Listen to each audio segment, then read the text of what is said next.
Hi there, I'm Samuel Bottorf from Bridgeview, Illinois, and this is a TreeStuff.com review for the Stein Folding Throwline Cube 2.0. But wait!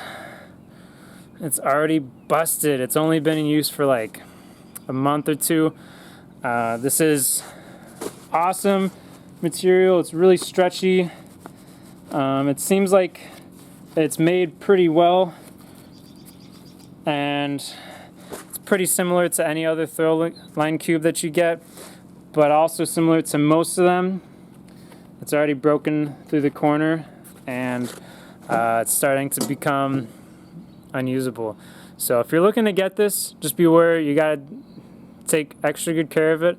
Otherwise it'll break before you know it. This is I think it's a good quality Throwline Cube.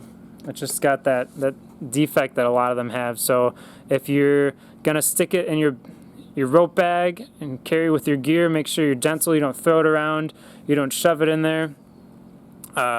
If you do that, it's just gonna break even quicker. If you take extra special care of it, it'll last you a lot longer, but just a warning if you get this. Thanks for watching.